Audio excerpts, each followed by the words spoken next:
I don't have any slides. I don't have anything. Thank you. I do have a couple notes. Actually, this is a game plan from earlier this year, so I hope my speech is better.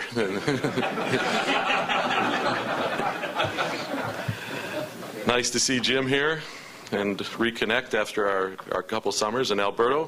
It's been years. I mean, we go back to when I played and you refereed, and I lost my hair and you gained your eyesight.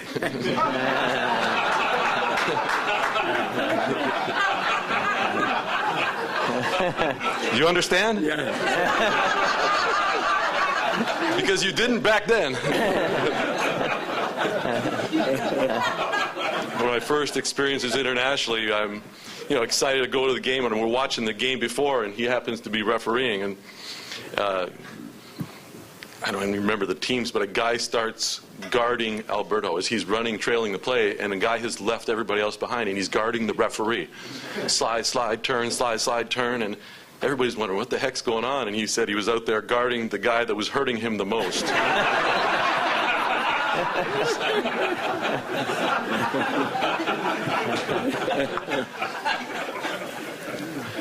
Anyways, it's great to be here today and to reconnect with so many of the basketball people and in this country. And I think, I had, as Leo mentioned, a very long career as a player and as a coach in this country and still coaching in this country. But for me, it started in I believe it was 1975 when the Canadian national team was playing at Niagara University across the river from where I grew up, and they were getting ready for the '76 Olympics. And I think those two events, having the opportunity to go see Canada's team play, and have them beat Niagara U that night, and there were just a handful of Canadians who were there, but that inspired in me the passion that has been talked about today and what it takes to develop a culture. And then being part of Basketball Ontario and being on a provincial team and getting to go to the Olympic Games in the months preceding the Olympics to participate in a tournament, and meeting Coach Konchalski in the hallway there, and talked about how passionate they were about playing. And at that point, that was when I was in the formative years of, do I want to play basketball? I'm a pretty good high school player. Can I do this? I make the Ontario team.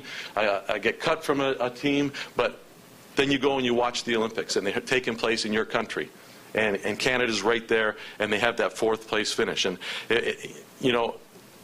that was the motivation for me, to want to play for my country. And sure enough, it happened. And just going to talk about the culture back then as a player, and Howard, who's here, and Leo, we were in those formative years. And back then, Canada basketball, I think we had one team. I mean, because I remember our summers being consisting of, we're going to go to the Commonwealth Cup, and then we're going to go to the World University Games. Then we got the Pan Am Games, and then we have the qualifying tournament, and it was the same team. And it was just like, and Jack Donahue put us together, and we did everything every summer. And then we practiced 3 times a day.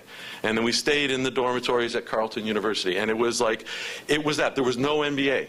And if you were a professional basketball player at the time, you couldn't play. And that's what, cut Leo's tenure as a player with Canada short, because he became a professional basketball player. But at the time, there was a culture, and we were there. We were there as a basketball nation, because the World University Games, we were always in the medals. So for age group at that time, we were one of the top teams in the world. World Championships, we did well. The Olympic Games, we went. We qualified 3 years in a row. In 1980, well, 76, before I started playing. With Coach Donahue here, 76, we were the host team, but we finished 4th. 1980, we qualified, but we didn't get to go because of the Olympic boycott. But to put it in perspective, it came to the final game in Puerto Rico where we had to win, and we win. I believe we beat Brazil. But then we find out a little bit later that due to the boycott of the Olympics, that we're not going to be able to go. So who goes in our place? Brazil. Because they were the next team down, and they end up winning a bronze medal. And that's how close we were as a basketball nation. And we keep it going, yes. In 1984, we finished 4th, and we were playing Yugoslavia, one of the powers at the time. We were playing them for the bronze medal, and it comes down to these 1 games every so often, and that was our chance at a medal. 1988, we finished 6th. I mean, think about it. If we were sitting here talking now about 4th and 6th and top 10 in the world consistently at the World Championships, we had the culture, but the game has changed. The game has changed, and we have to make the change. The one thing about that, too, is that every single time that we qualified for an Olympic Games, it came down to 1 game. And is that 1 game about X's and O's? It comes down to 1 possession. It's about that little extra. It's about the passion. It's about the people that are involved. I'll never forget Eli and I talking as we played it. We were better known around the world than we were in our own country. We would walk down the streets in Spain or down the street in Italy, and they'd go, "Oh, national team, Canada, Canada." And we could walk around at the University of Ottawa and nobody know who we were, and we were training there. And that changed because we started playing some more games. And we would play in the smaller markets in Canada and build it. But that has to continue to change. We have to try to play games in our country and have our athletes become more well known. As a coach, when I coached the national team in '99, we talk about those 1 games and 1 game offs, trying to win in those countries to get to qualify, in Puerto Rico, in Uruguay, in Brazil. I think that when I had the opportunity to coach, we went down to the tournament, and you talked about Argentina and how great they were. And this was in '99, and one of the years that they were one of the best teams. And our first game in the qualifying tournament is against Argentina, and we played them, and it was an unbelievable game. I think, Mike, correct me if I'm wrong, it was like both teams shot in the 60 percentile shooting. It was like back and forth, and we had a 5-point lead with about 20 seconds to go, and they came down, and they're trying to score, and they're trying to get on the board again and get it, and they shoot, and the ball gets bounced around, and the time's winding down, and Rowan Barrett rebounds the ball, and he's dribbling around, he's going to kill the clock, and we're going, "No, go, score, go." And he takes the ball, and Argentina has tried the threes, and they tried for the loose ball, and they didn't get it, and Rowan's got it, and nobody's guarding him. He's dribbling around center, and we're just yelling from the bench, "Go, just score, go, score, score." And he runs down, and they kind of were disappointed in the loss, and Rowan just kind of lays it in at the buzzer, and we go to the referees. We're going, "It's good, right? It's good." And the referees kind of look around. It doesn't matter. Yeah, it's good. And we win by 7 points. As that tournament goes on, we lose to the United States, and we happen to lose to, I believe it was Puerto Rico. But Argentina beat Puerto Rico. And so now the tournament comes down, and it's the 4 teams are going to play in the semifinals. One is going to be obviously the United States, who went undefeated. They went 7-0. And we were there at 5-2. And Puerto Rico was at 5-2.